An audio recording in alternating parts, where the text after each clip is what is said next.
Hello everyone and welcome back and Happy New Year. We are now officially in 2024. Can you believe it?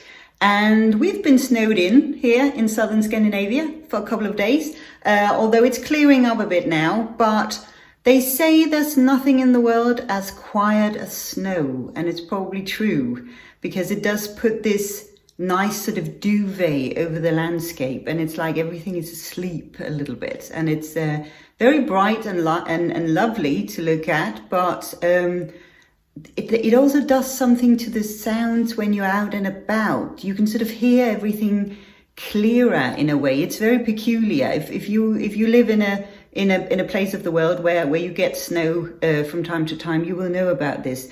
But it does look lovely. But I thought let's use this to have a look at quiet spaces in museums, because we don't talk a lot about that, and it is a very important factor. I think quietness does something to our reflection process. And there is something in that museums can take great advantage of. And I also have a wonderful little example I want to show you about this. So let's dive into it. There are different ways to integrate quiet spaces into a story or an exhibition or indeed a museum experience or a heritage experience. I think let's start with the obvious ones, which is understanding what your audience needs. Is this a space you are trying to design for a specific type of visitor? And if it is, then what is it they are looking for especially? There's also a wonderful thing like sensory rooms. Many museums and public spaces have sensory rooms that are equipped with items that engage different senses. And when you activate senses, it's a wonderful direct trigger of so many things: calmness, memories, de-stressing factors, and so on. And it's just providing a calm experience for the individual through the senses. We also know something like natural elements, engaging with nature. This biophilic element is really lovely. A lot of heritage or museum sites have beautifully landscape gardens or outdoor spaces, maybe even parks, where visitors can retreat for peaceful moments and just admire nature. Solitude is a huge factor as well. Rooms for being alone and avoid overwhelm, especially for people who may be on the neurodivergent spectrum. Where can they go and be alone? Is it okay to be alone? We always create for social elements and social engagements, but what about solitude and what about time alone? This of course poses a question about limited access. This is kind of a restriction because it's hard to work with, as we always want more visitors and we always aim to get more visitors in. But having places where there might be limited access or only room for so many people can be a huge positive factor in this. Designated areas, so allocate specific areas within the museum that are designed as quiet zones. And these spaces can be marked very clearly with signs indicating the need for silence or perhaps tranquility.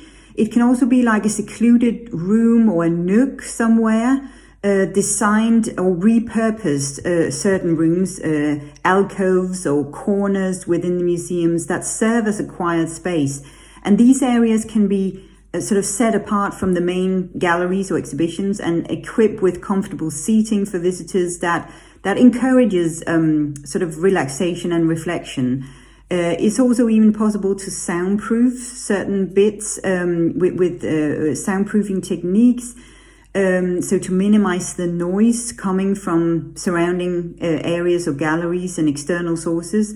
It's fairly easy to find materials that can absorb sound, acoustic panels and carpets and curtains and so on, and just create a serene atmosphere. I want to show you this example. It was such a lovely little idea and very simple, I thought. It's from the University of Tartu Museum in Estonia, and they put up an exhibition in the old library, and I thought this is such a brilliant way of creating a quiet space while at the same time being very true to the original use of the spaces. So have a look at this one.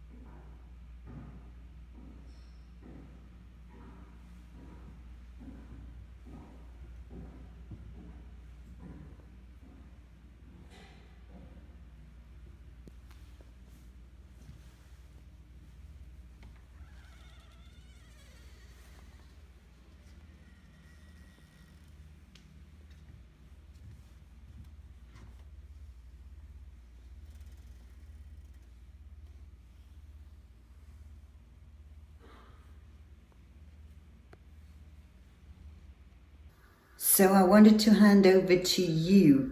Do you have any good examples of quiet spaces in museums or heritage sites? Have you been part of creating them? If so, what have you been looking at, and what factors seem to have been sort of the most important to really capture in that work? What was the space meant to do?